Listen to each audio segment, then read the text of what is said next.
একটা গল্প বলি শোনো। এক দেশে একটা ফুলের বাগান ছিল। সেই বাগানে রোজ বিকেলবেলা পরীরা এসে খেলাধুলা করতো। একদিন বিকেলবেলা পরীরা প্রতিদিনকার মতো খেলাধুলা করছিল।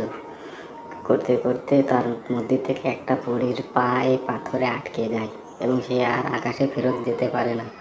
এবং সে খুব ভয় পেয়ে যায় যে আমি পা এভাবে আটকে থাকলে তো আমাকে মানুষজন ধরে নিয়ে যাবে এবং সে কীভাবে বের হবে। তখন একটা লোক রাস্তাতে হেঁটে যাচ্ছিল। তখন সে তাকে বলল, ও ভাই, আমাকে একটু উপকার করো না, আমার পায়ে পাথরে আটকে গেছে, আমি বেরোতে পারছি না, আমি ফেরত যাব কী করে আকাশে। তখন লোকটি খুব সৎ ছিল এবং সে ভাবলো যায় তাকে একটু উদ্ধার করে দিয়েছি। এবং সে তার পা পাথরের ভিতর থেকে ছাড়িয়ে দিলে সে পরীটি বেরিয়ে এলো।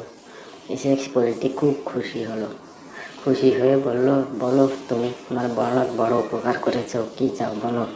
তখন লোকটি বলল, আমি খুব গরিব মানুষ, আমার একটা কুড়ের ঘর আছে, ভাঙা ঘর, যে ঘর দিয়ে খুব কষ্টে দিন কাটাই, খুব কষ্ট করে থাকি, বর্ষার সময় খুব অসুবিধা হয়, তাই আমার কোনো রকম একটা থাকার ঘর হলে হতো, আর কিচ্ছু চাই না আমার।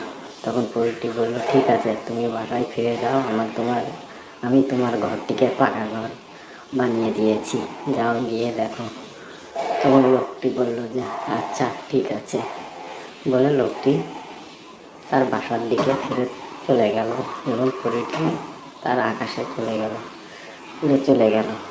এবং লোকটি ঘরে যেয়ে দেখলো যে সত্যি সত্যি তার ঘরটি একদম পাকা হয়ে গিয়েছে।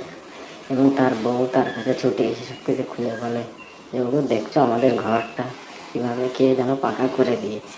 তখন সে তার বউকে সব কিছু খুলে বলে, পুরীর ঘটনা খুলে বলে, এবং তাদের জীবনটা খুব সুখে শান্তিতে চলতে লাগে।